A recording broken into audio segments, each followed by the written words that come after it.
everyone. Thank you so much for coming out. We are going to get started here. I know hopefully people will be trickling in as well. I hear the traffic is terrible. If you guys don't know who I am, I'm Emma Tinsley. I run the Old Fourth Ward Business Association. And thank you so much for all these candidates for coming out. As a reminder, we are recording the event and we will be sharing it afterwards. So if you have any friends that want to see it but weren't able to be here, please share that. I just want to take a moment to thank our really generous sponsors, including our presenting sponsor, MailChimp, Amherst Bank, Butter.ATL, One Source Graphics that made these amazing posters, and Ponce City Market. The questions tonight were derived from suggestions from 70-plus small business owners from throughout City of Atlanta. I want to thank you guys so much for giving us your suggestions, for the business associations that shared our survey before this event. We are so excited to get in front of candidates and ask some really nitty-gritty, specific questions to do with small businesses, entrepreneurs, and neighborhood business districts. So before we get started, I want to send a special thank you to Dad's Garage for hosting us here. I am so happy to be back at Dad's Garage. Thank you guys so much. Special thanks to Jamie up there for making sure everything's running awesome. And I want to introduce Tim Stoltenberg to tell you a little bit more about what Dad's Garage has in store for you this fall, and then we'll kick it off with District 2 Council Member.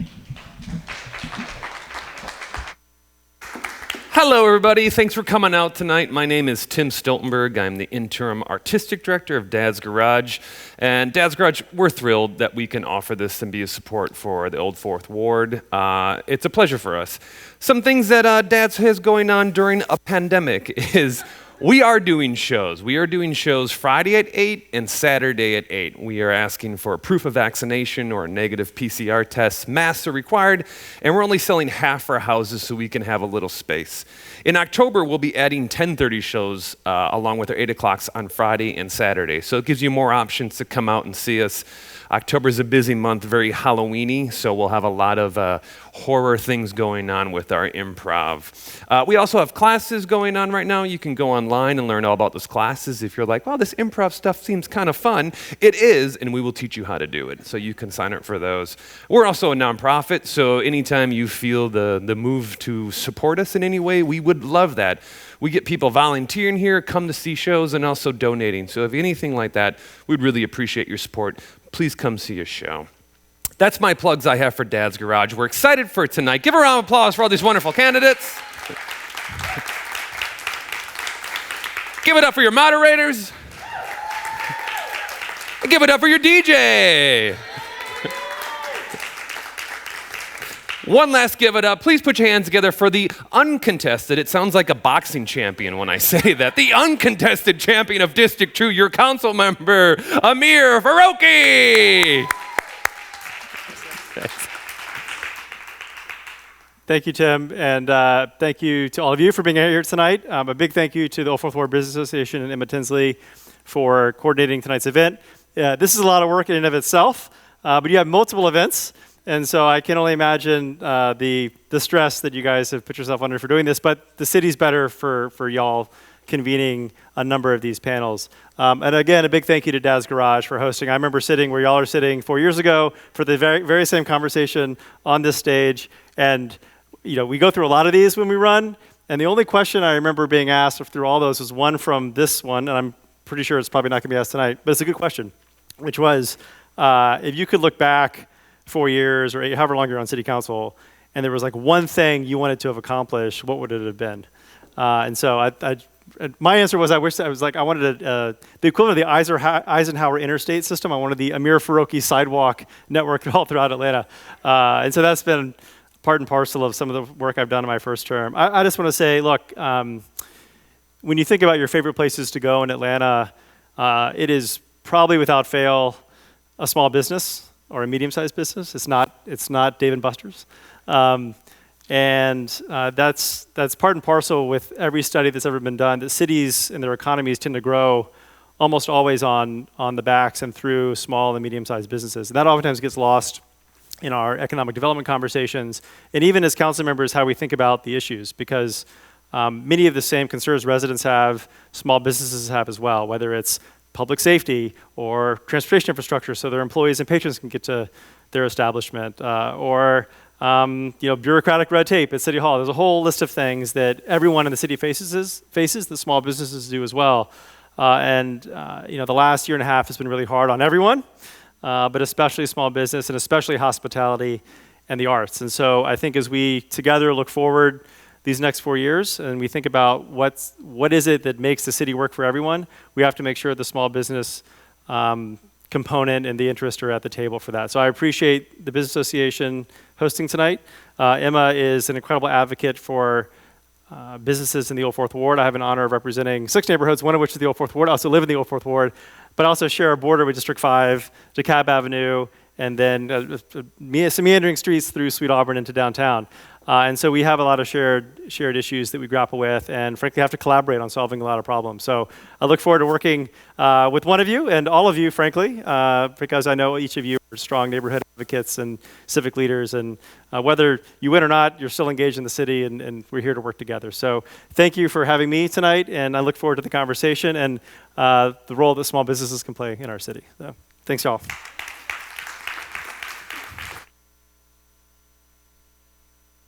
Thank you so much, Amir. I didn't know you moved out of the Old Fourth Ward. That's very interesting. No. Oh, you do live in the Old... Good. I was like, you moved to downtown? But anyway, thank you so much. We really appreciate your commitment to small businesses. Thank you for putting up with us and our board of directors that are quick to send you a text message whenever we see something going wrong. We appreciate that. So without further ado, I really want to introduce our amazing moderators. I was so excited when we locked y'all down, these amazing men behind me.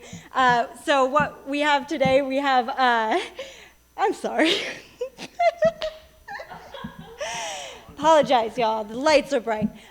We are excited to have Butter.ATL's editor-in-chief and longtime Atlantan, Mike Jordan, and the housing reporter for Atlanta Civic Circle and freelance reporter for New York Times, Atlanta Journal, and other publications, Sean Keenan. Thank you guys so much. All right, I'm going to get off the stage because I don't belong here and let you guys take it away. Thank you. Thank you, Emma. Thank you, Emma. All right. I think first we'd like our candidates to introduce themselves. If that could happen, could we let's start from ladies and work our way down to the right. What the hell do you think I am? Mike. She's referring to me. I think that's you. Miss Mahoney, I think you're up. Hi, I'm Mandy Mahoney, and it's a pleasure to be with all of you tonight. Small businesses have a really special place in my heart because I grew up in one. My parents owned a small retail business in Middle Georgia, and I started working in it when I was in 7th grade. And when my dad passed away 6 years ago, over 500 people came to his funeral. And that's because as a small business owner, he had been much more than just someone who sold them a dining room table. He had been their friend, he'd been their listening ear, and it is that beauty and joy that I know you all do for the people you interact with that come through your doors. And so it's a real pleasure to be with all of you tonight.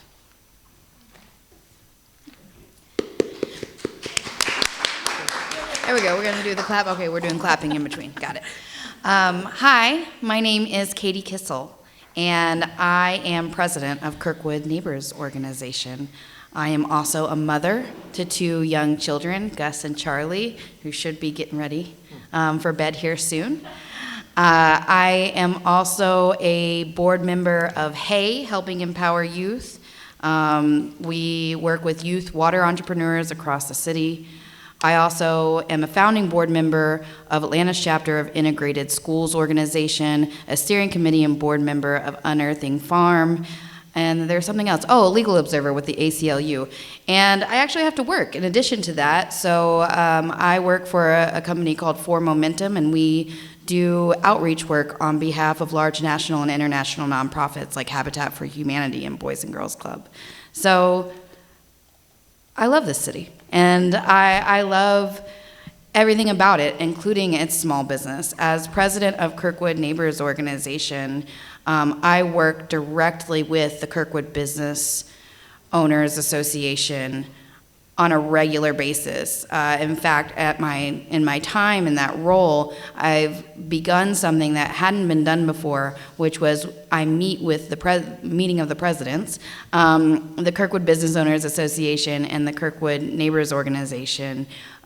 We meet once a month and we discuss how we can work together, the community and the businesses, because they do. The interests are the same, and we need to talk to each other more often. And that's what I hope to bring to Atlanta City Council, someone who speaks to people, someone who listens to people, someone who's accessible, and someone who's honest and tells the truth, even when it's not what you want to hear.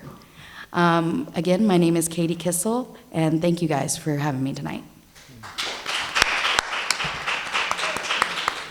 Hi, y'all. I'm Doug Williams, and I'm a husband, a dad, and a small business owner. I've been running what's called a natural products brokerage since 2002. I've been in the natural products industry since 1997. I used to be general manager of a small chain of health food stores here locally. And I have been supporting small and large businesses for the entire time I've lived in Atlanta. My professional work is employing a sales team that provides sales support from everything from herb companies to glass water bottle companies to stainless steel food containers. If it's in a health food store and it's reputable and solid, we've probably had something to do with it in the past 25 years. And I also have been a usual suspect for good trouble coming out of Eastlake since 2004. Been a neighborhood president, NPU officer, served on the advisory board for the animal shelter, helped put together a safety committee for Atlanta communities working with unincorporated DeKalb communities, and at one point actually took a corner lot known for drugs and prostitution and turned it into a farmer's market and urban farm where we grew food for low-income families. But I also had the privilege of helping a lot of small businesses get off the ground. If you've ever gone to a farmer's market and you got some Pearson's Peaches from John Short's people, we talked John into getting into business in the first place. If you've ever enjoyed Sarah O'Brien's baked goods over at Little Tart Bakery in Grant Park, she was one of our original vendors. If you've ever enjoyed Mama's Bath and Body products, Emily Senbagen was one of the first. When we opened our first farmer's market, I had 3 people, 3 vendors. Dog Biscuits, a farmer, and Emily. And she now is running a really fantastic business. And it has been a privilege to help people realize their vision, realize their dream, and really drive their own cart in running their own small business. And I think that one of the greatest things about our city is that we have such an identity built around our small businesses. As part of my work, I get to travel the country and go to other towns and see what they have to offer. And it really is one of the things that makes us special. I'm spoiled for good food in this city, and I'm spoiled for great independent small businesses. And if I have the privilege of working for you, I hope to make that thrive in this city. Thank you.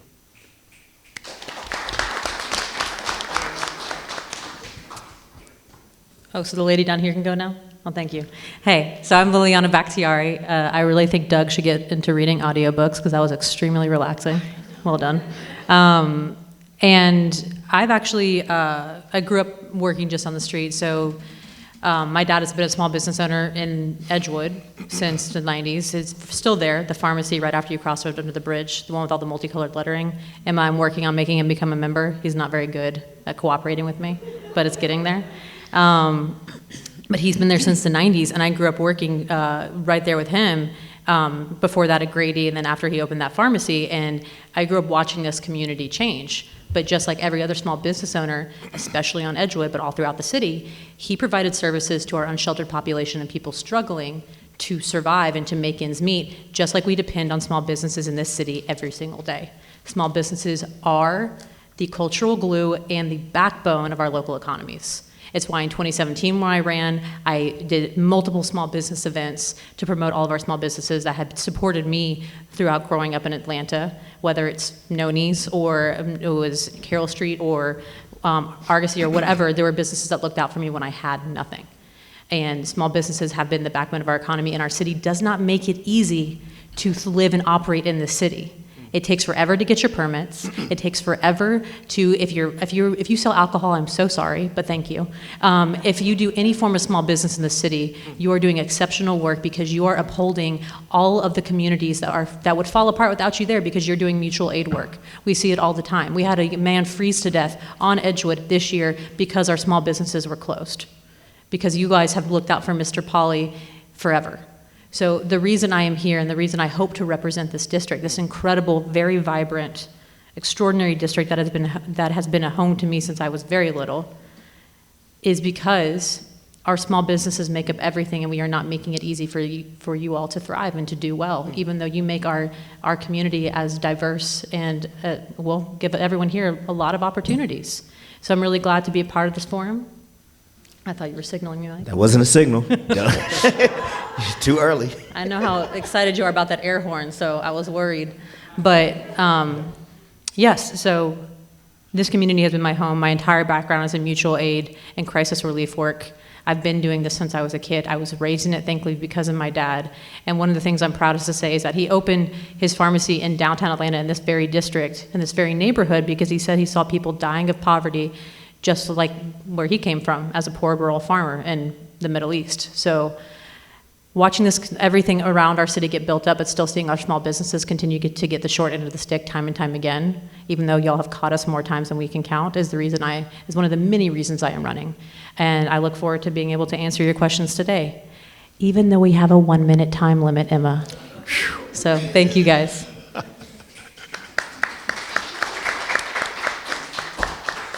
Good evening, I'm Samuel Baycoat, and also it's a pleasure for me to be here. Thank you all for hosting this event for all of us. I'm a native of Atlanta. I have a deep appreciation for small businesses. My family had one. I have an MBA from UNC Chapel Hill, given my interest in business. I started, in fact, a small business in high school that today thrives and supports 10 middle-class families. It's run now by my best friend, but I still keep in close contact with that business. I also opened 3 Planet Smoothies in Orlando, Florida in the 1990s. I learned some valuable, in fact, invaluable lessons there in that experience.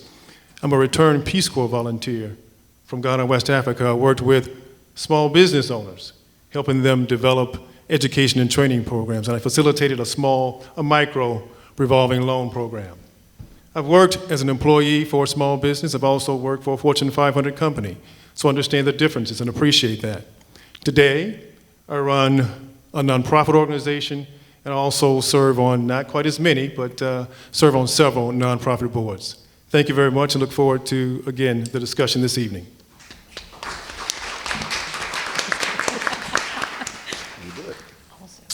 All right, folks, thank you all very much for your introductions and for, giving everybody an intro.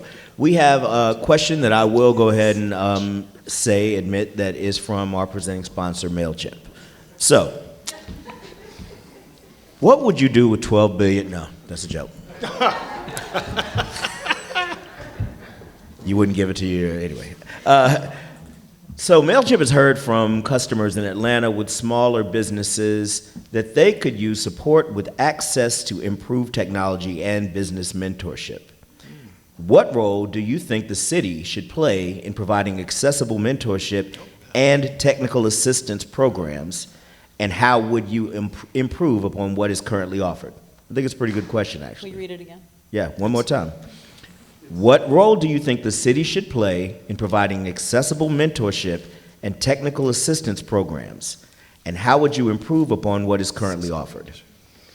And let's start from the opposite direction. So, Mr. Baycoat. Sure.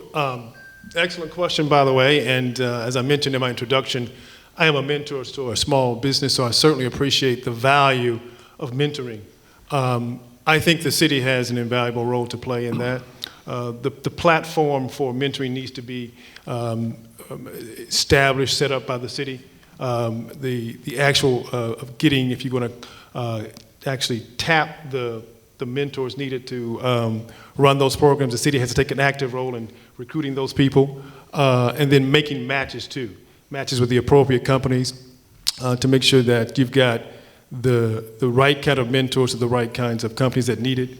The city should also find ways to help to the extent this program requires funding, the city has a role, I think, to play in that. I would just make sure that the city is taking an assessment, perhaps even doing surveying amongst the businesses to find out what kinds of things they need when it comes to a mentor. You don't want to have, again, a mismatch and something like that. So the city has a deep responsibility, I believe, in making sure that the mentoring program is robust and fulfilling the promise of the businesses.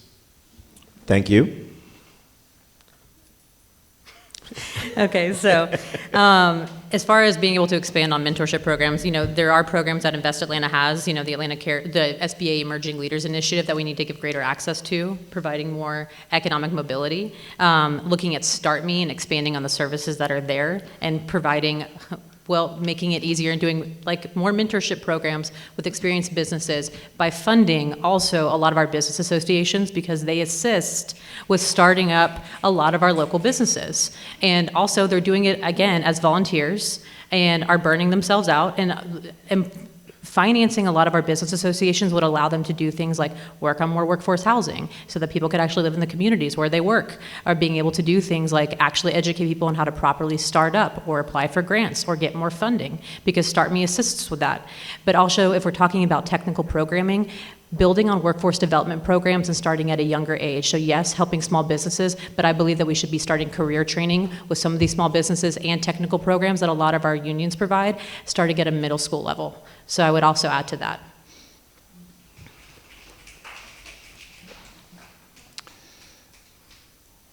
So I think small business coaching and training is really essential, especially when a lot of people get into small business because it's their passion. They do it because it's what they love, not because they're necessarily at it to make money. And having known a lot of small business people, you can see it in how their businesses run. So having people getting the basics and how to manage their profit and loss statement every month, and understanding how their costs come into play, and preparing for how this is going to go.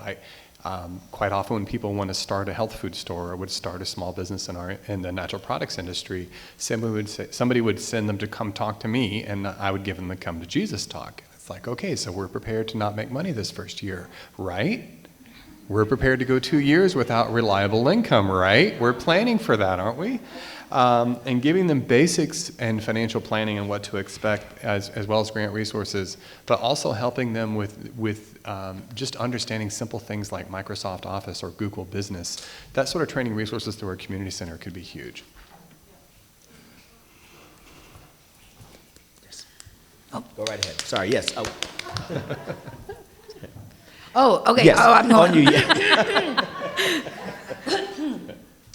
I'm good. I've done this before. Okay. Yes. So I think the initial question was, what is the city's role? Correct? And I would love to see the city have a role in that. But I would also like the city to do the basic things that it's supposed to do as well. I think that sometimes we try, as a city, we see a problem and we try to reinvent the wheel, when there are already a lot of people on the ground doing the work. And instead of investing in the people who are doing the work, we think we can do better. It's the Atlanta way. So in addition to what my fellow candidate said, I definitely would like to see a greater investment in our business associations. I would like to see a greater investment in the organizations that are already doing the work. But then I'd like for the city to get to what it's supposed to be doing and actually figure out how to do things like pick up trash.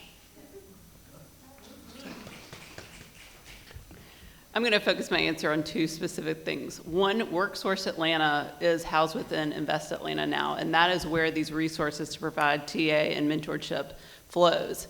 It has ineffectively been run, and we need continued strong oversight from Invest Atlanta and the mayor's office so that you can actually have effective TA and mentorship programs that will require significant partnership with the private and public sector to be able to do them well. Second, we must effectively fund the business associations. We have small nodes within District 5, and it is not realistic to think you're going to have a staff person per, but if we can look at combining the resources so that we can professionally staff the disaggregate nodes, I think that you would see very effective resources that way. Thank you. Thank you. All right, this next question is the kind of question that where I'm in an interview, I tend to get answers along the lines of, I'll need to ask constituents, or let me talk to the voters first. But you've all been on the campaign trail for a while now, so after I ask this, I'd like you to kind of give an elevator pitch for real enactable legislation. Now, a lot of the business owners that we've been talking to and trying to compile this list of questions have said that the city does not well enough incentivize the opening of small businesses. There are incredible, innumerable roadblocks from when you have an idea for a business to when you actually serve your first customer. Going through the permitting process is arduous. Trying to get a license just to serve booze is something else entirely. So I want you to pitch us something that can streamline the process of starting a small business. And we'll start from this side now. Ms. Mahoney. We have to have a one-stop shop. You see that already in the city of Decatur. You talk to restaurant owners and they say, wow, I had a place in Atlanta, but it's like they actually want me here in Decatur. And that is because you have one human being who's going to carry forward your business license, your alcohol license, and the other things you need so that you can focus on the essential elements of actually starting your business. At this current time in the city, you are passed around to so many people, the silos exist, people do not talk to each other within departments, and it is absolutely crazy making. Secondly, we have to ensure that people can go down to City Hall to be able to apply, but also so there is an effective online virtual portal if you do not feel comfortable going to City Hall to be able to access these resources. Thank you. Ms. Kissel. Yes, so I think in terms of actual legislation, we have to follow the money. I think that, unfortunately, for a variety of reasons, these separate departments have been underfunded. I say that because I have no better reason for why they can't do what they need to do to get people basic things, to get our small businesses their permits to open, their occupying permits. So when we talk about what legislation we can introduce, we have to first and foremost introduce legislation that makes it necessary for us to open our books and see where our money is being spent. Currently, we have a 623-page fiscal year 2022 budget that takes summary data, splits it about 20 different ways, and doesn't give you any information on how our money is spent. So I would like to introduce legislation that would track the money. Thank you. I absolutely agree that we need to increase staffing pretty much across the board with anything with permitting when it comes to opening a business. And we definitely need to take a concierge approach of having someone guide you through the process. It shouldn't be a bunch of tricks that you have to figure out and where it feels like someone is trying to trip you up along the way. Rather, we should have someone whose goal is to help you get through this process, get your business open, and have you become a thriving part of our economy as quickly as possible. I think we need to focus our efforts in particular on helping small businesses grow and operate. There's a lot of energy towards that, but we, as has been mentioned, we create a lot of hoops. It is can be exhausting trying to get your occupancy permit. It can be exhausting trying to get your alcohol permit.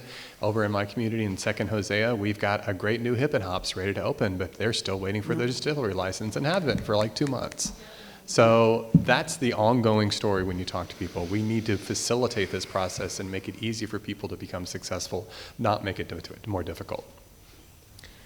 Okay, I'm going to go fast, which is not much of a difference how I normally talk. But, all right, so connectivity between departments does not exist. As Mandy said earlier, the silos are terrible. It's a full-time job just to call people to get a permit. And also, if you don't have money saved, good luck opening one. So for BIPOC populations or for people who are lower income, it doesn't happen, so we don't have any socioeconomic mobility. So creating a separate department for fire, police, building inspectors, et cetera, all the people responsible for permitting under one building, talking to each other that are responsible for that process. So you don't have to pay $10,000 for somebody to help expedite your permitting, and it may or may not work.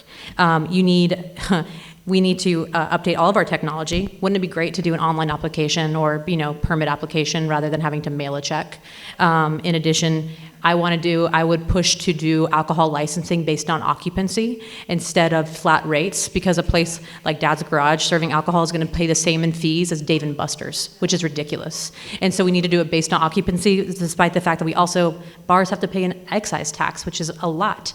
And so we need to do everything we can to make it easy for them to survive and thrive in the city. Okay, bottom line is the process needs to be streamlined.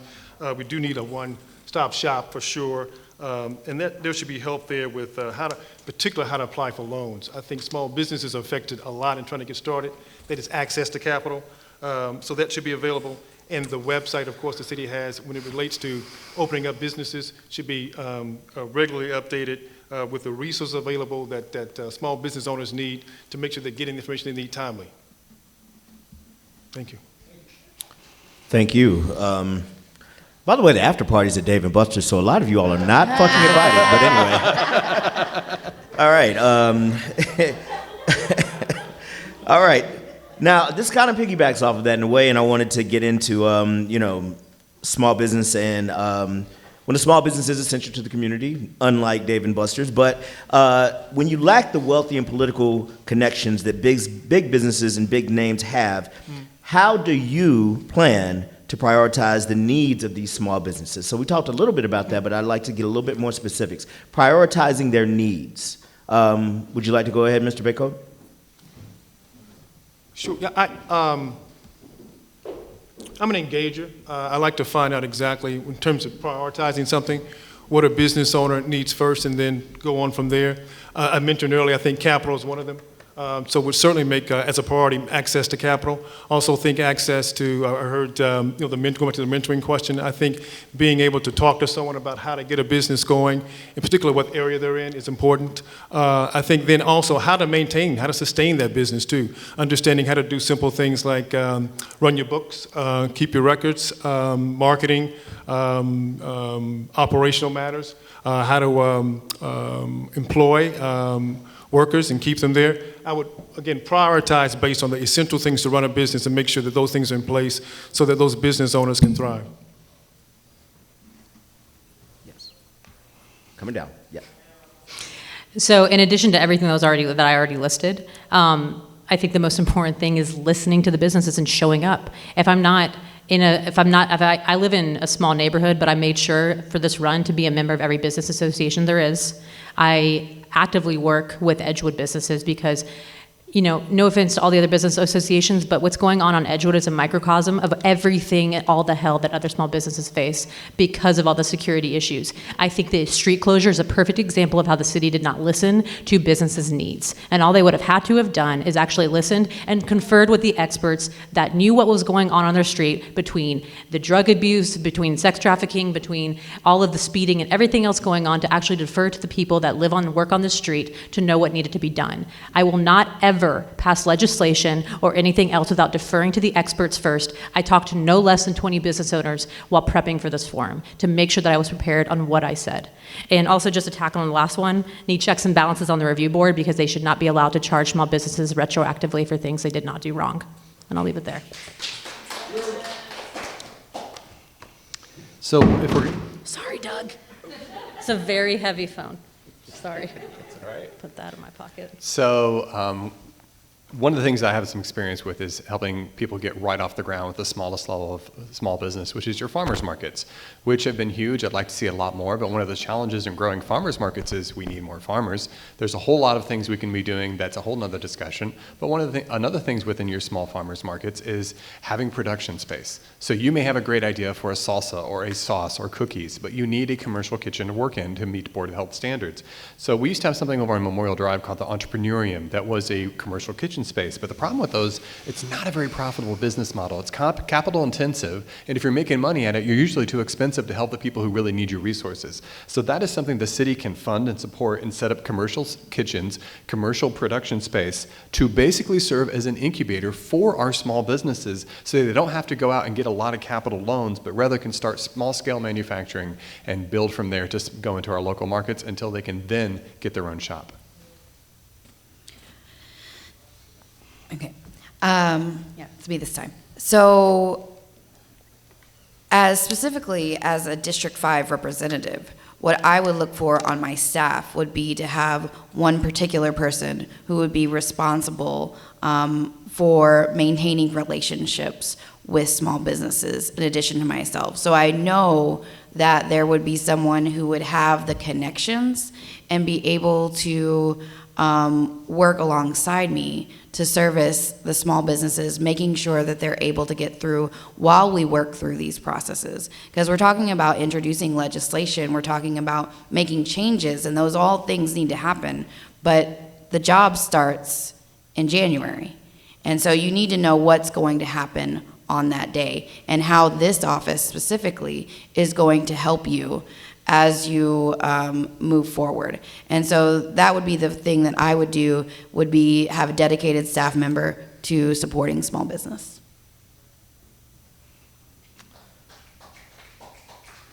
Thank you. So I've served as an appointee in the mayor's office. I was the city's first sustainability director. And one of the things that I learned most from that role is the importance of creating systems, because one human being cannot listen and prioritize to the vast quantity that exists in District 5 and throughout the city. And so this goes back to where the business associations are just so critical and why we need to fund them so that they can be the center by which people come together. We can use them for the peer-to-peer mentoring that I've already witnessed goes on within these associations. And as the council member, I would work closely with the business associations to understand from them what they are hearing so that we can then take that and translate that into changes in the way that money is spent in the city, changes that the way that the programs are designed and where the failures are, and changes in the policy so that we can help the people not only in District 5, but also throughout the city. Thank you. Thank you.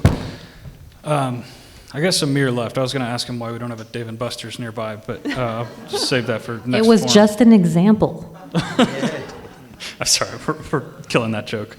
Okay, so we have a relatively small crowd here, and I think that we should all be somewhat grateful for that for a number of reasons, including that these are the people who clearly care about their community enough to come out to something that is just such a nuanced and niche type of forum, but also because, I don't know if anybody saw, somebody actually turned someone away at the door because Dad's Garage is being so safe about this entire forum and the pandemic in general. So this next question talks about what we're dealing with, what we're going through. I think a few months ago, a lot of people saw an end in sight, but now we've got this Delta variant raging.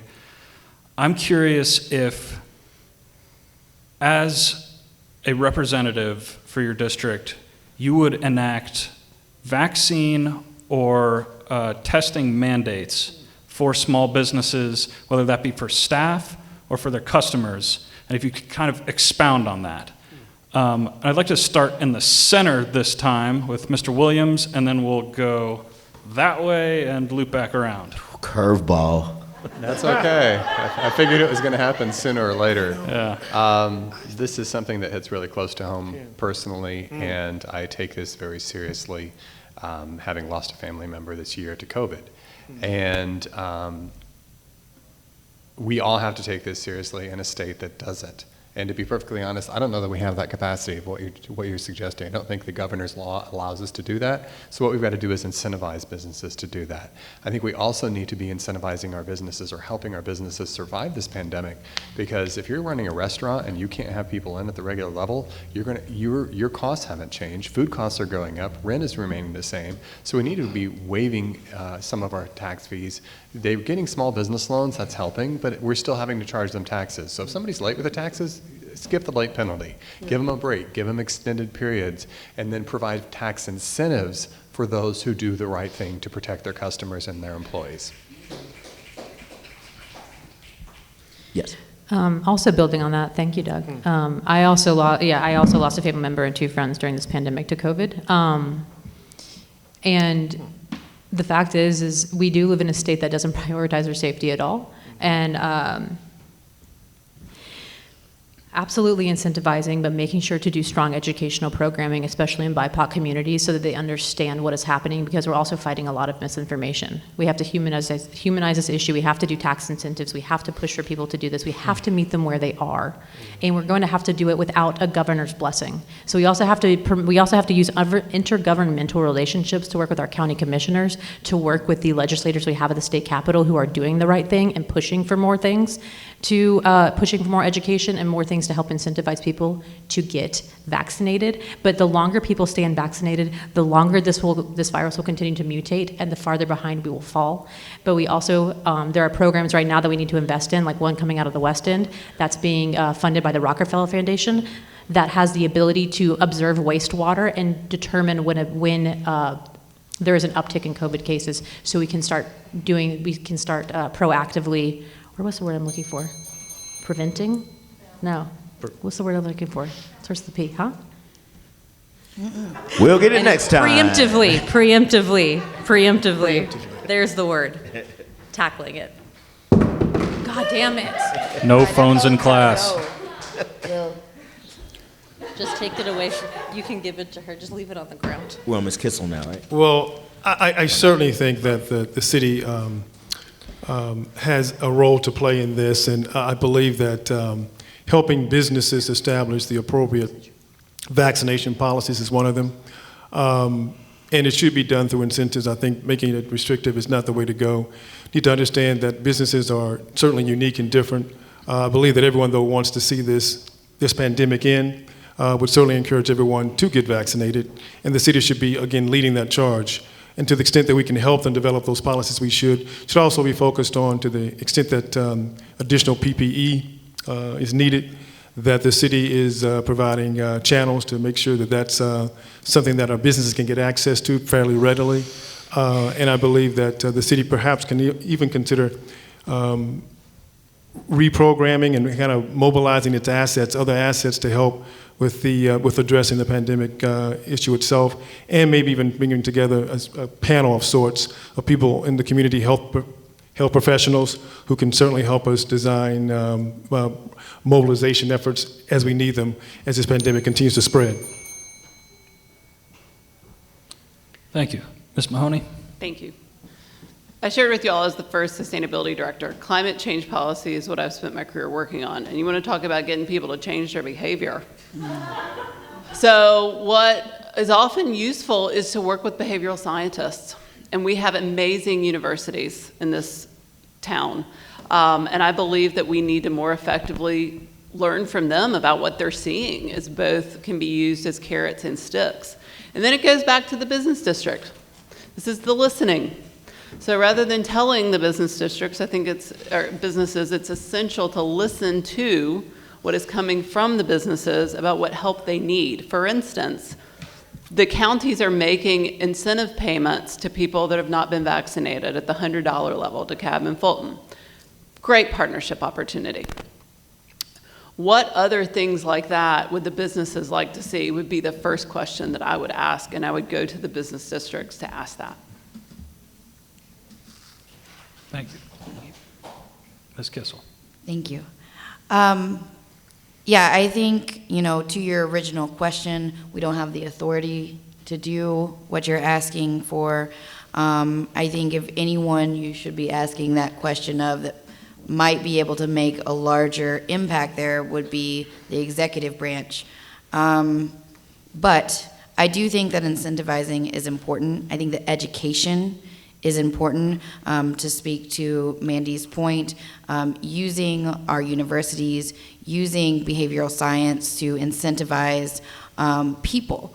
Because at the end of the day, if you're sick or dead, you can't buy from a small business. If you're sick or dead, you can't work for a small business.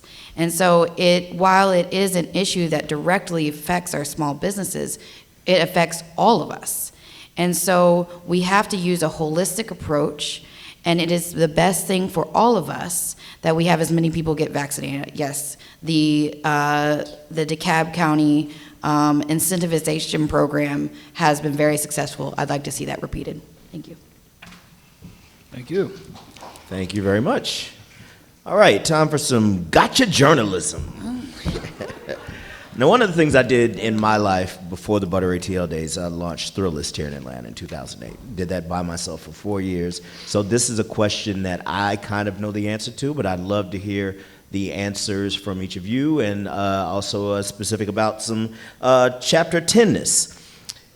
How long would you say it takes a small business to navigate city permitting processes and open in the Old Fourth Ward? And then, immediately after, do you support an overhaul and update of Chapter 10? And I'd like to start with you, Ms. Mahoney. I do not know the actual answer to that, but based on talking to business owners, my guess would be the stage 14 months. And I do not know what Chapter 10 is. But you are implying that it should be overhauled, so I would certainly I don't either. take that under advisement and look at it. It's the 10th chapter, I can tell you that. All right. Okay. Ms. Kiss? Yeah, so, and I assume, are you asking for an average or just an What would you average? estimate? Yeah. If you had to guess right now, how long 18 does it months. I would guesstimate 18 months, just because I know from a specific instance, I have a small business owner in Kirkwood who luckily already had a business that was up and running and thriving, but has been trying to get his second business off the ground and has lost over $100,000. Over $100,000 over 18 months while the city sits on his permit. And yeah, Chapter 10, sorry, you got me. It was the climax. It was the great. Okay, we'll keep going. Mr. Williams. I think a lot of it has to do with what are you trying to do as a business. Are you going to remodel the facility you're in? Do you have to add in new kitchen facilities? Do you have to put in an event hood? Do you have to put in, my friend Clarence Boston is still waiting to get his still improved so we can have whiskey in East Lake. Looking forward to that. There's a lot of variables that come into play depending on how many changes, how many departments you're working with, but my guess would be, from talking to people I know, anywhere from a year to a year and a half, but it really comes down to how much new construction you're doing, how many steps do you have to deal with the city along the way. And so far you're 3 for 3, because I'm familiar with Chapter 10 bankruptcy, but I am not familiar with what Chapter 10 you might be speaking with. So. No Harry Potter fans here. All right, let's keep going. The question again was? How long would you say it takes a small business to navigate city permitting processes and open in the Old Fourth Ward, in your estimation? I believe usually a minimum around 8 months to as long as 2 years, I think, is kind of like the average amount. Like 8 months is usually if you get kind of lucky, when it actually should be like a month or two at most. But I think based on what I've talked, when talking to people in the permitting process, it can be as 8 months to 2 years. I've already answered the question around Title 10. I would do it based on occupancy. There we go, everybody. All right. Yeah. All right. Oh. You said Chapter 10. Title, after Title 10. Yeah. We can go back to title. It's Title, all in the details. But yeah, it's title, chapter, Some of my favorite books have the same chapter and title name. So anyway. So my answer is yes, and I would do it based on occupancy. Thank you. Mr. Bacon. All right, so I guess the secret's out on what Chapter 10 is, so we know the answer to that, occupancy. Thank you very much. Well, again, I think it goes back to Doug touched on it too. It depends on exactly what's trying to be accomplished, what type of business it is. But based on what I've seen and heard in the city, and in particular in Old Fourth Ward and other areas too that have commercial centers, I would guess a year plus. So it's my point about saying that. I think it's too long. It should be shortened. I think we can do some streamlining there to make sure that process is much shorter than that, because that is too long. Because business owners are losing money every month. Depending on what the business is, you're just losing tremendous amount of money, and you're also losing that momentum that you need to open. So to the extent that can be streamlined and lessened, the better for the city. Thank you. All right. What's the answer? We did say title. Emma, would you like to take this? Would you please take this? Oh, I didn't know. I was talking about the months. I didn't know. You said you knew the answer, so I No, thought. you guys were all pretty spot on. I don't even know if Yeah, this those are really good guesses. Yeah. You're all incredibly I just wanted to pessimistic, make sure but you didn't think 6 months or less. Okay. Yeah. And chapter 10 is the liquor licensing regulation. Oh, okay. Occupancy, you got it. all right. I got lucky.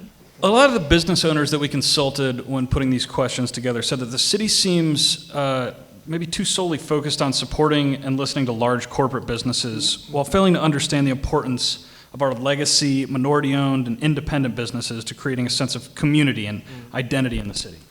In addition, these same businesses are constantly caught up with the red tape of city permitting processes just to keep their businesses running or potentially expand. What do these systems why do these systems continue to fail small and local businesses, and do you have significant steps you'll take to correct this? Sorry? Who's starting? Oh, it's a gamble. Who wants to start? I'll go. Yeah, go All ahead. right. Yeah, so I'll go back to the transparency piece in terms of, how we fix our broken systems within the city of Atlanta. I will also go back to the culture of Atlanta and the haves and the have-nots, the wealthy and the well-connected, and the rest of us. Atlanta has really focused on the wealthy and the well-connected for a really long time. And I feel like that was pretty present in the last vote that we saw at Atlanta City Council when we saw them side with the police foundation over the neighborhoods that they serve. So I would correct that by going directly to the businesses and investing more in our processes. All right, we'll come back this direction this time.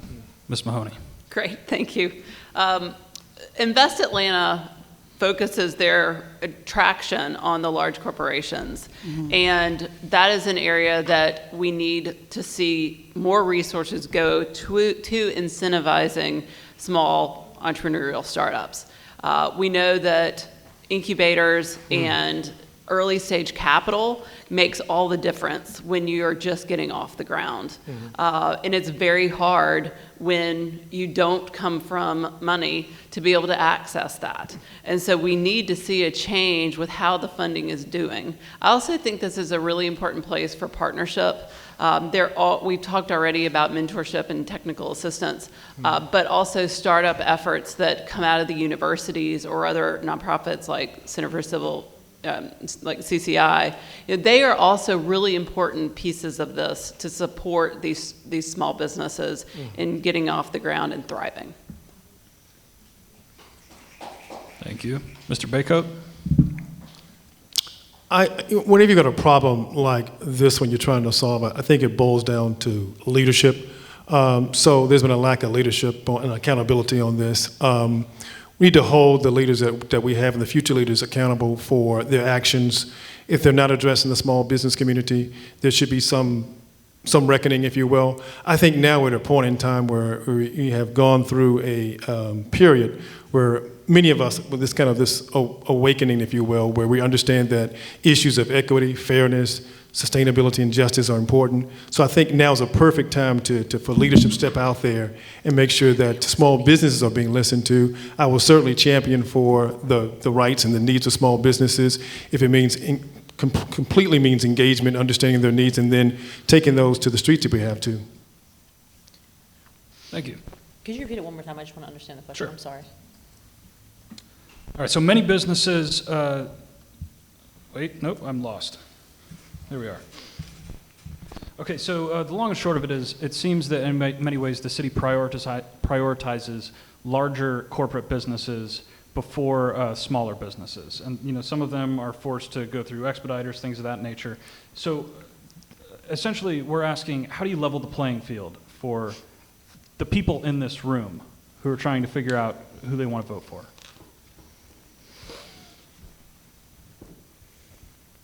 Okay, it doesn't start yet. Give me a second. Yeah, I think one of my biggest frustrations with Atlanta that motivated me to run the first time and contributed to me running to run again was the fact that Atlanta seems And I think that the Edgewood is the perfect example of this. It seems more consumed with turning the city into a tourist attraction than protecting the people that hold down its cultural roots. And when you liquidate a city's culture and sell it off to the highest bidder, then you lose everything that makes a city unique. How I plan on leveling the playing field, besides doing things like auditing some of our biggest surpluses and spending, because we need to do key audits of a lot of different organizations within the city who have bloated budgets and are not spending effectively, is by doing things like actually creating more social mobility through organizations like Invest Atlanta, expanding on a lot of the grant programs we have in place, bringing things back like storefront redesign programs and other grant programs that we can mimic after other cities to promote our small businesses, but doing everything we already named about meeting small businesses where they are, providing more education, providing more accessibility to wealth, providing more inroads into actually building these commercial nodes and making sure that people can actually live and thrive here. So. I think what you're seeing is actually a natural outcome of a system that's built to benefit the few at the expense of the many. This is a city built to serve the needs of the wealthy, and everyone else gets left behind. The theme of my campaign is Atlanta that works for everyone, because let's be honest, it doesn't.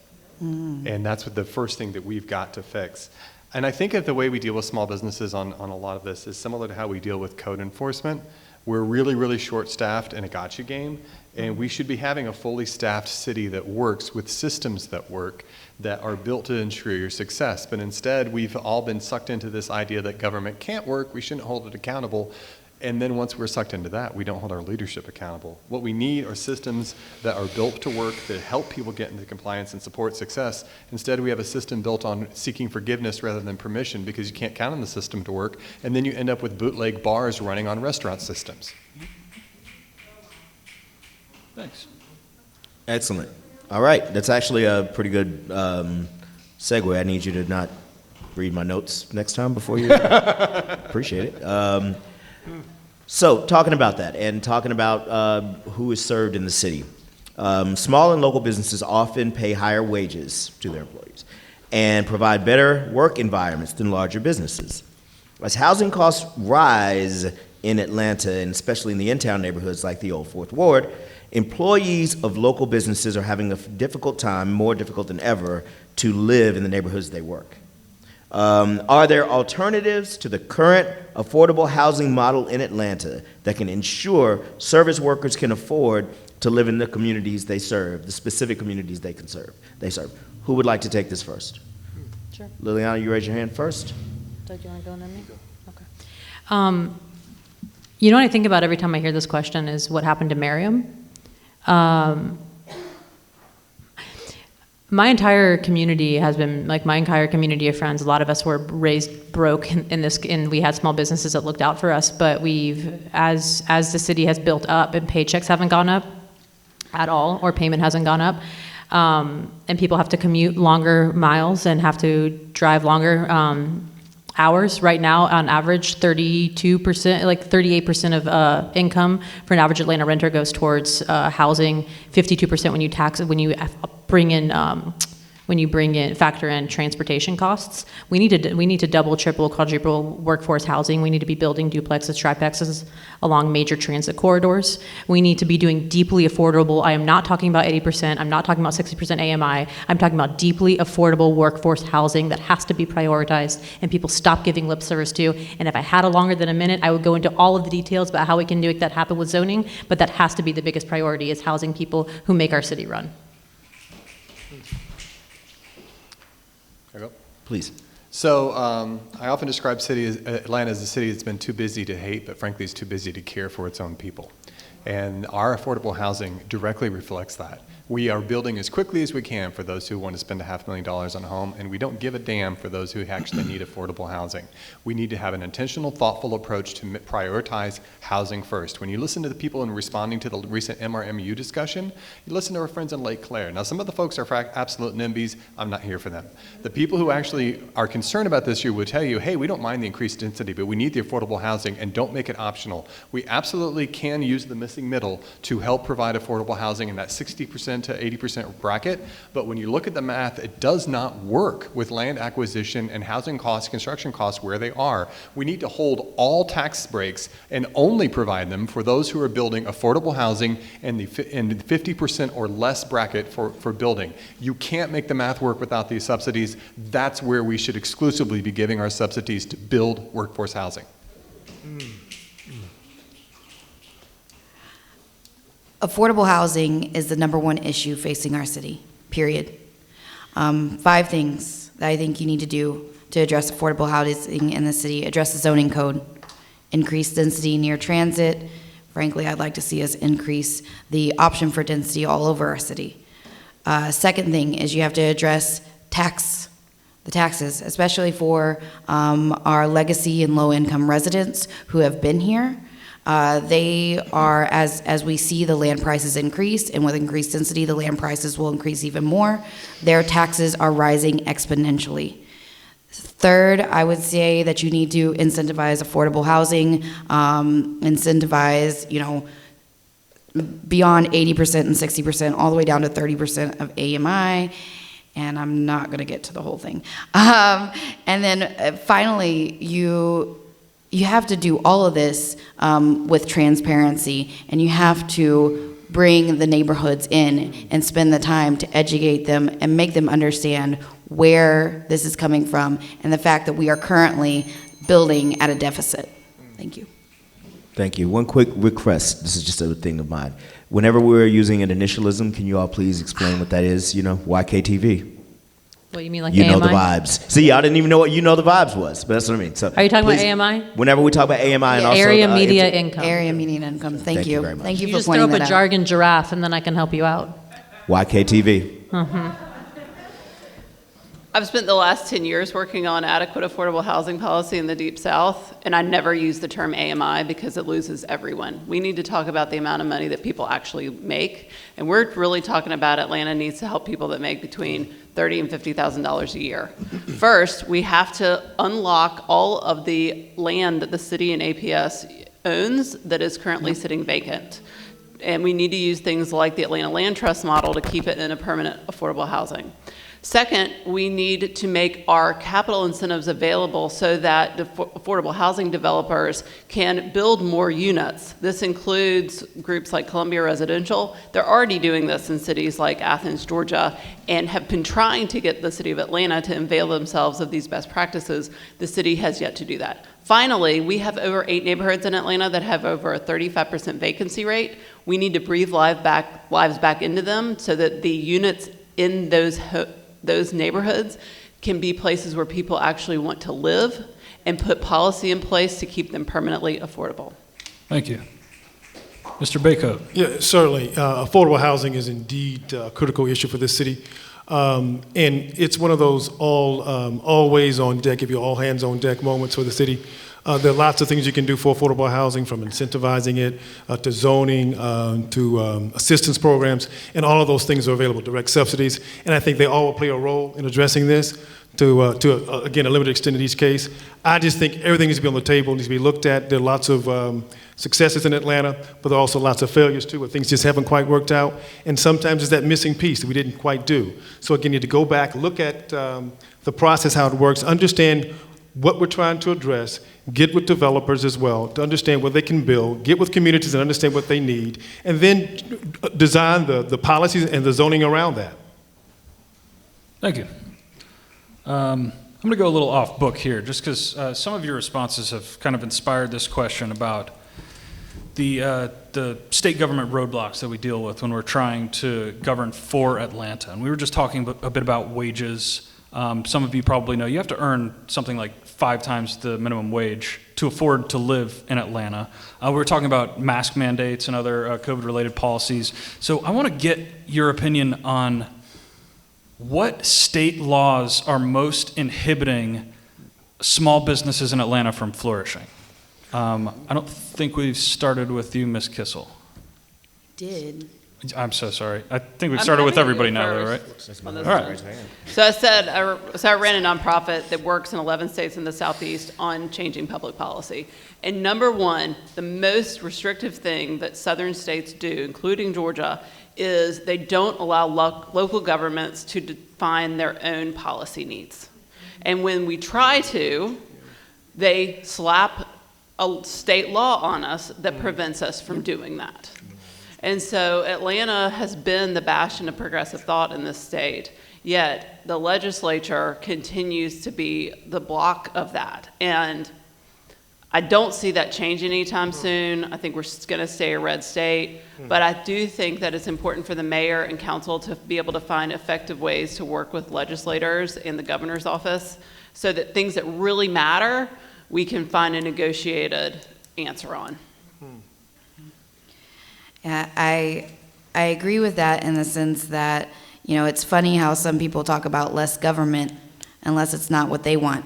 And then all of a sudden, they're all for more government. And specifically, you think about that when it comes to the mask mandates and the fact that the city of Atlanta just wanted to do a simple thing, you know, mandate masks in indoor buildings. And the governor specifically shot that down. And so I think that is, I would agree with my fellow candidate on that issue, and specifically as it relates to anything COVID related, whether that's mask mandates, vaccine mandates, whether we're talking about even in schools, if you're talking about critical race theory, and some of the things that they have done at the state level to really make sure that our hands are tied behind our back as a city. Thank you. Mr. Williams. So let's be honest, a lot of the state elected leaders run against Atlanta. They run on they don't want the rest of the state to become what Atlanta has become, which is a veiled message about all sorts of issues. But at the end of the day, I'm running for city council, not state rep or state senator, and I'm not in a position to change those things. And I'm used to working in a pretty much broken environment. At the end of the day, we got to figure out how to get things done. So regardless of what the state does, our responsibility is to make this system work as best as we can for our citizens, and that's where our focus has to stay. I'm going to start by saying I have the deepest respect for fellow candidates. I think they're brilliant, but I am going to push back on the concept that this idea of staying our lane because Atlanta has to work with the state of Georgia.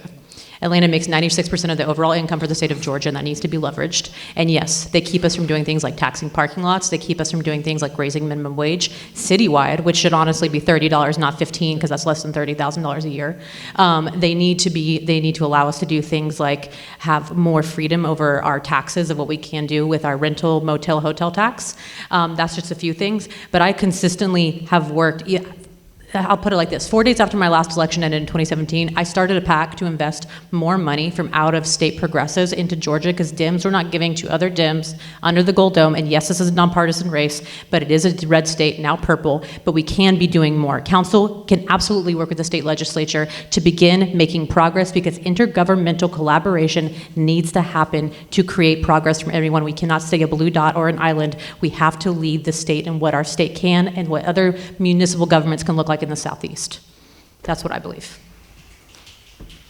Can I have the question again? Because Yeah, so a little lost to me. what are the roadblocks at the State House that are most inhibiting local businesses in Atlanta, especially small businesses, from flourishing? And I guess to kind of expand on the question, how do you work with a GOP-controlled legislature to change that? Okay. It was mentioned, but I was going to say minimum wage, that law in particular that I think is most inhibiting. In terms of Atlanta and the people who live in Atlanta prospering, when it comes to working with the state officials, it really is engagement. It's getting in there and understanding the nitty-gritty stuff. What are they trying to accomplish? What do we need to accomplish? And then finding ways to bridge those differences. You got to develop relationships. You got to have a way to. It's kind of a carrot stick kind of thing, but mostly it's carrot with the state. But you got to find a way to get something out of them that you need by offering something up in the city. I don't know what it is right now, but we got to find a way to work together to get what we need so that Atlanta continues and can prosper. All right. By show of hands, who thinks that Atlanta nightlife needs to change? Changes in Atlanta nightlife. You gonna? Yeah, what is Are you gonna elaborate in what way? change. I need y'all to play along. Act like it's skee ball at Dave and Buster's or something, folks. We've been going over this joke all night long. Dave and Buster's, Never Dave saying and Buster's. Is Dave it and how Buster's. it is saying currently? Dave and Buster's Is ever again. it, no, hold on. Lord, Is it how it is currently during the COVID restriction? Don't worry, it's not the question. I was just, it's a little. You're making me feel. There's a really bar old. outside, folks. We're all going to drink when this is over. Those of us who do. Now, nightlife businesses and arts organizations generate a great amount of revenue, attract tourism and convention business, and are critical to the identity of this city. I believe that. Yet, there are only two departments, APD and Fire, who are available to support these businesses during their peak hours. What steps will you take to provide more resources and support to the nighttime economy and ensure these businesses are seen and treated like an asset to the city rather than a liability? What steps? Who would like to take that one first? Because I'm talking loud now. I'm excited. Mr. Williams. Shit, I need a drink. First of all, we need to increase code enforcement. We need to increase the people who are enforcing liquor license, and we need to shut down bootleg businesses. We have a broken system that we act surprised when people are trying to figure out their way around it when we don't bother to do inspections. We don't have nearly enough staff just to keep up with people who are running basically illegal businesses. We need to stop that. We need to create an environment that is supportive of people running successful legal businesses in our city that are respectful of their neighbors. And we don't do that. We just run a broken system and then complain about it. We need to create staffing so that we have the resources necessary. We need to, again, help people be successful. We need to increase funding, police and alternative diversion, because honestly, if you're going to run a bar business, you're going to deal with some people who aren't always on their best, and doesn't necessarily. Now, if someone is violent, yeah, you arrest them. But if you've got someone who's just, right now, PAD runs 7 to 7 Monday through Friday. It doesn't help on midnight on a Saturday. We've got to provide resources 24/7 to wrap around and support it. Liliana, raise your hand, and then we'll come to you, Ms. Kiss. Yeah, so this starts with, as was just said, is staffing, meeting staffing minimums across the board. So we're severely understaffed on all of our first responders, 911 included. I think 911 operators are actually the most severely understaffed. We have about 100 citywide right now. They aren't even labeled as first responders. So raising them to first responders, meeting staffing requirements, minimums at least with fire and police, but also making sure that we have more than 5 people working our busiest hours for 911 for the entire city, which is ridiculous. Fighting back against the privatization of 911 and our other first responder facilities, doing more, as was just stated, we need to actually create a contract with PAD, because as they stand right now, they are not fully funded, they're not 24/7, and we need to be able to actually monitor their success and provide them with the data to do better. And in addition, closing down ACDC and turning it into a diversion center so that we provide people with wraparound services instead of punishing them for poverty or mental illness, and also building low barrier shelters throughout our city, because as y'all can see on Edgewood, we need a lot of help housing our homeless population, and that's just to name a few. And I'm sorry, I am going to use my turn to ask you to repeat the question again. Not a problem. What steps will you take to provide more resources and support the nighttime economy and ensure these businesses are seen and treated as an asset to the city rather than a liability? Okay. Yes, thank you so much. Yes, the citywide expansion and the 24/7 expansion of PAD is number one. Number two, yes, we need to fully staff our departments that service these business. I believe the last I checked, there was one firefighter who was in charge of getting people approved for occupancy across the entire city. If he goes on vacation, you're shit out of luck. Sorry, I was going to say SOL, but you told me not to use acronyms. So yeah, I mean, I think that definitely would be the two things that you need to do to help our city move forward, to help our nightlife. And then, we talked about enforcement, but the first thing is you got to make it easy for people to do legal business. All right? If it's impossible for people to do legal business, they will do what they have to do. And right now, that's what they're doing. Ms. Modi?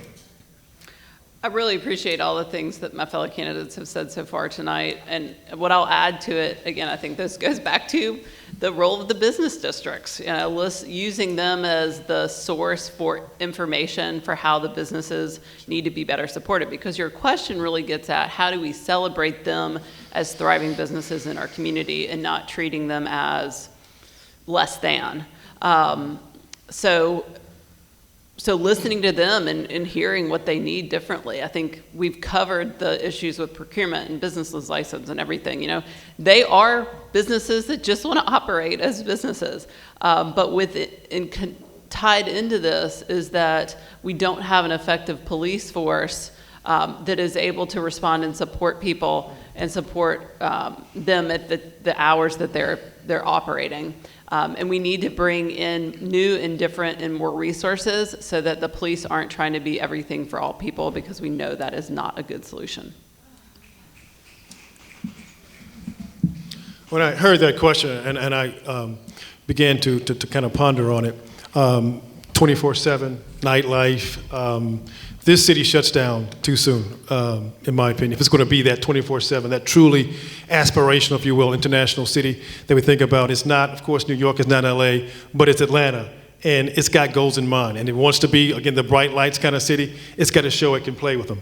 So in particular, when I think about that, it's not a city responsibility, but transit. I mean, transportation. I mean, it just shuts down. So you can't get customers at 2, 3 in the morning on public transportation, to and from. You can't get employees. So we got to find a way to encourage model, if you will. We got to find a way to make sure that somehow there's an available way to get to and fro, because if you can't, you're just not going to go out. Your business can't thrive. You can't stay open until 2, 3, 4 in the morning, unless you're going to rely on just private transportation. So again, I'm thinking about we got to get public transportation to the picture. Thank you. All right, we touched a lot. I can't hear you. All right, we touched a lot during that last question on public safety. Obviously, a lot of these small businesses that we've been discussing today have been grappling with the many tentacles of the pandemic. I mean, so many are struggling to survive. So many just will not survive through the pandemic. And obviously, the crime wave that we've witnessed in the wake of the public health crisis has exacerbated all of these problems.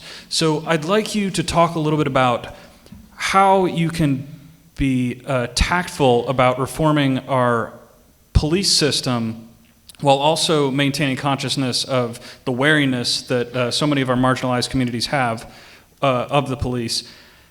Additionally, and I realize I'm probably like throwing too much of a question at you for minute-long answers. 1 minute. I'm wondering if you think that the businesses that have been most afflicted by the crime wave are owed any recompense for their troubles. Shout out to recompense. Liliana. So Sorry, can Ms. you Bhakti. distill your question down and ask it one more time? Okay. How do you reform the police system, and do the people most affected by the crime wave deserve recompense? Ms. Bakhtiari. Well, you said it right. So I pretty much touched upon a lot of this in my last answer. Again, so doing de-escalation programs, we need to limit incidents of violence, and we need to be making sure that armed officers aren't showing up to traffic stops or anything like that. We need to do things like diversify responsibility within our public safety department. We need to actually have a public safety department in which the APD is one branch. We need to also have a fully fledged 24/7 mental health hotline.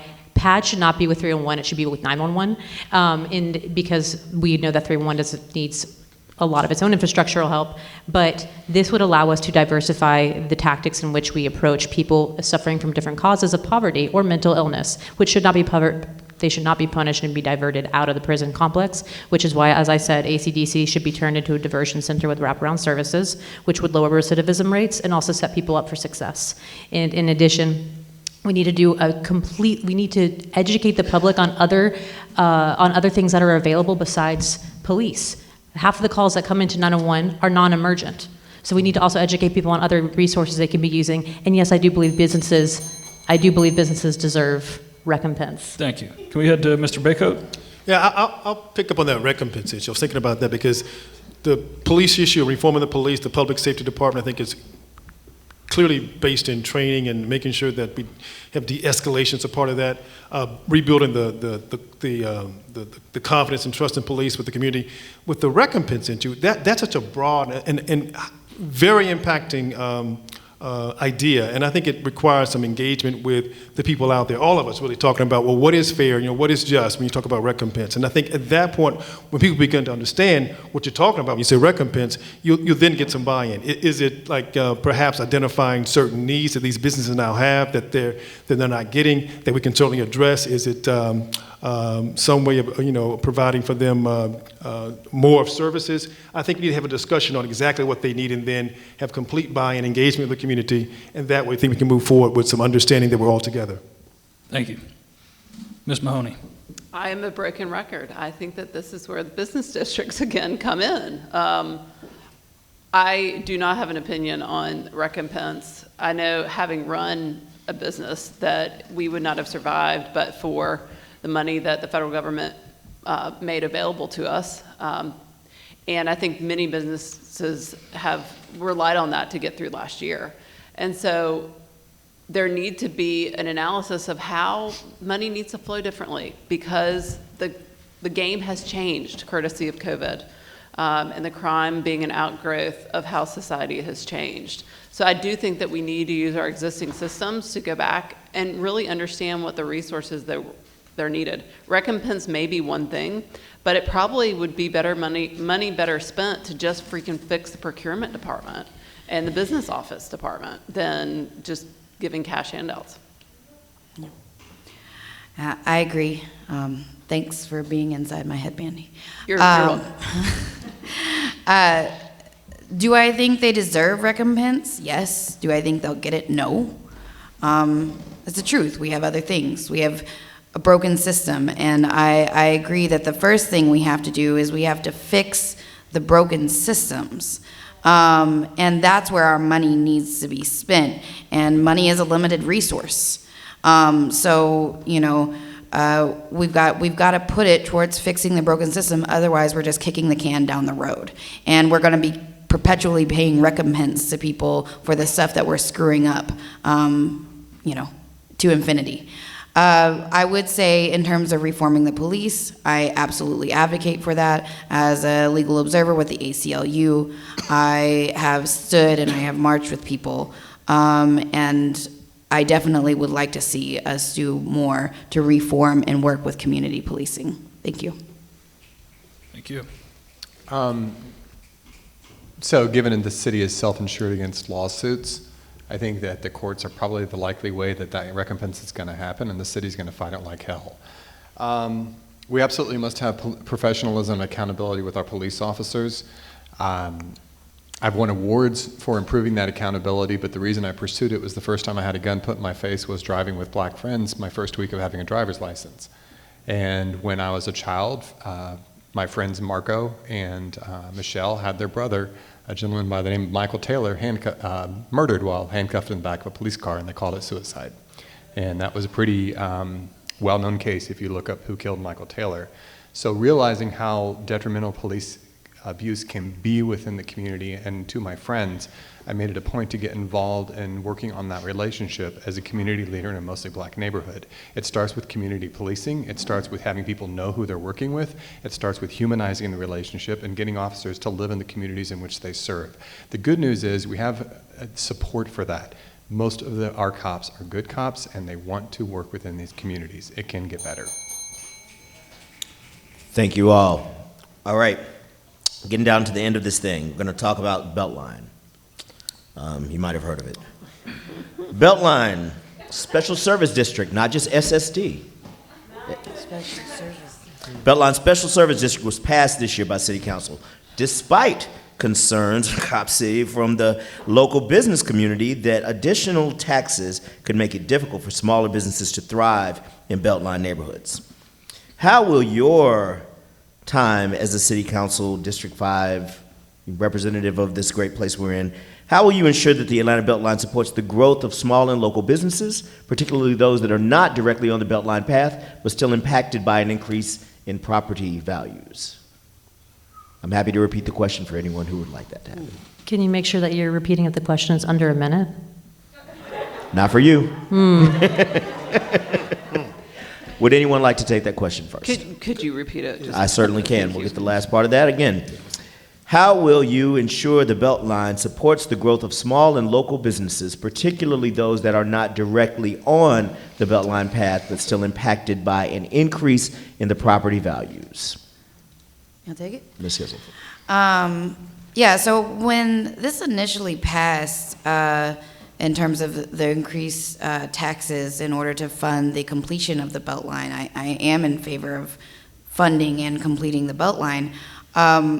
I asked this question multiple times and never got a straight answer. Why were we not looking at a tiered approach to this? It's a tiered effect when it comes to the Beltline. The businesses that are on the Beltline are different from the businesses that are a half mile away, are different from the businesses that are a quarter mile away from the Beltline. So why did we not address the tax that way? So I would definitely advocate for that more tiered and nuanced approach. In terms of supporting, the businesses, I speak specifically and personally to extending the trails that go off the Beltline. The East Side Trolley Line Trail goes within a block of my house. It has been promised to us for years, and we still haven't gotten it. So I would support that. Thank you. Who would like to go next? Was the question about how the small businesses will be supported through the Beltline? Is that How should they be? In short, that's what it was. Yeah, for me, I'm going to fight for them. I'm going to make sure that they're at the table when those decisions are being made about how those funds are being spent, how the decision makers are prioritizing, who's getting what at the table. The neighborhood associations, the business associations, I don't think they have a good, strong voice at that table. And so the way to make sure they're included is to get them in the room, to fight to make sure they're there when these decisions are being made. So that's what I'm going to do. I'm going to fight that they're there. Yes. Yeah, so I actually worked with a number of the small businesses over here, people like the owners of Georgia Beer Garden, Joystick, and I believe I talked to you about this as well as small businesses throughout Carroll's, on Cabbagetown that were affected by all of this. And the question I kept asking people, because they were obviously, this was more reactionary policy that was being pushed through during an election year that did not take into input any of the small businesses, and the burden fell to renters and small businesses, not single-family homeowners. So if you're going to push it through and be reactionary, then make sure everybody shares the burden equally, because the response I was met with by members of council was, it's just like a $17 extra a month for these businesses. Well, for small businesses that were already facing short staffs, putting themselves at risk during a pandemic, losing money regularly, all of these other things, that money can make or break them. And that just goes to show how detached our current council is from what our people face every day. And they're dehumanizing the public. You have to be meeting with small businesses regularly. You have to have those people in the room. You have to empower the MPUs. You have to empower the communities to be more than just an advisory board and to do more than just kick and scream and actually have a say in what happens to them. The Beltline is the biggest boondoggle I've seen in the city of Atlanta. It's full of false promises and no transit, even though we all voted for it. We gave away our tax breaks to developers who already would have built there, and we're raising taxes on the people who live there because it's not paying for itself. We need to set aside development for small businesses. We need to favor zoning for independent small businesses. We need to make sure that we're building not for big box, but for smaller scale. We need to have a business diversity ordinance so that we don't end up with, okay, we'll pick off a David Buster's, let's just say a P.F. Chang, a Jersey Mike's, and whatever other franchise doesn't open up every different stop when we eventually do get rail. Require inclusion of independent small businesses in our development where the majority ownership of the business is within the city of Atlanta. Not just franchises out on Wall Street, where the Wall Street is taking most of the profits. Thank you. All right, so Mandy. Ms. Mahoney. Thank you. It's fine. I think that the issue is consistent not just on the Beltline, but with other major redevelopments we're seeing around the city. And the community benefits agreement is a mechanism that is not employed effectively. Largely, you see the community benefits agreement effectively deployed when you have professional staff that's able to negotiate on behalf of and lift up the voices of the community. And again, this goes back to the business associations, being able to have paid staff in District 5 that can be able to serve as the professional negotiator on behalf of the small businesses and the community, so that as the Edwards Pie Factory is redeveloped, eventually when the CSX yard is redeveloped, that there can be effective toe-to-toe negotiation to get benefits into the community that the community wants and needs. Thank you. I'm sorry for almost cutting you off there. It's all good. All right, so I think we'll wind down with this one. I appreciate everybody sticking around and entertaining all our questions. I know we are a little bit over time, so I really do appreciate you hanging with us. I hope this one can sort of boil down your experiences as candidates. I know it's been, I'm sure, a learning experience, so I want to hear a little bit about what you've learned, especially from the small business community. Like I learned today what section or title 10 Title is? 10. I know what it is. Chapter 10. I'm not sure what it's called. Chapter but 10. Section, title, chapter, it's one of those. It is liquor chapter. licenses. I learned. Jennifer, go ahead. What is it, chapter 10? So tell the me, 10th Amendment. Chapter. and we'll just to keep things easy, we'll start in my direction and head away from me. Tell me what you've learned during this journey from small businesses, and if possible, what you might have learned from some of your opponents. I've learned that we all hate Dave & Buster's, but did you mean to skip me and to keep going? Because if that's the case, No, Ms. you're Mahoney, first up. please, you can. Please. Well, just two things that I have really enjoyed learning from Katie and from Doug are about two issues that they're personally very involved with and supportive of. Katie does incredible work with the Water Boys and supporting them to have other pathways to get out of poverty. And Doug has done a tremendous amount in DeKalb County to bring together the various agencies to more effectively address public safety, and even included all of us in a setting where we could learn about and from that group. So I appreciate both of them for that. And everyone wants the city to just work so that they can follow their dream, follow their passion, and operate their business effectively, and not be punished for trying to do that, which is what the city's doing now, unfortunately. Thank you, Mandy. Yeah, so in terms of what I've learned about small businesses, I can't say that I learned anything on this campaign that I didn't already know from working with it, because I've been doing the work even when I wasn't campaigning. I've been doing this work, and I haven't run before. This is my first race. I am the youngest candidate in this race, and you know, I don't know. I don't know everything, but what I do know and what I have learned is I've learned a lot. You know, Sam and I have had multiple conversations after meetings about zoning and how different loans and Invest Atlanta works, and so really enjoyed getting to know him a little bit and learn about that. I'd also say that I really have learned a lot from Mandy about the sustainability practices that she has such a long history in. So thank you. Thank you.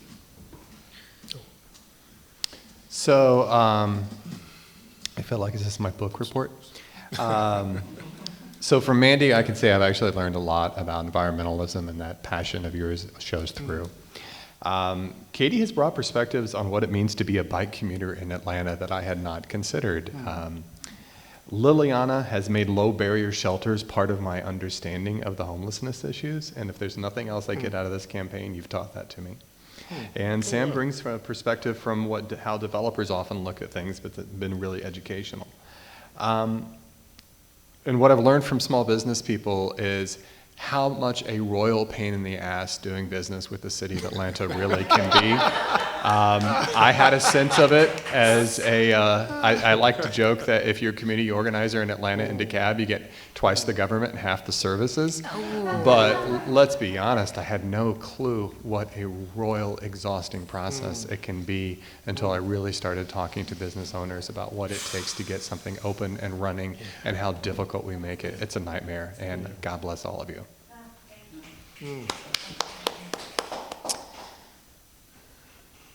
1 minute. Okay. That's not my 50 seconds now. No! Yes. Hang on, I'm thinking. Okay.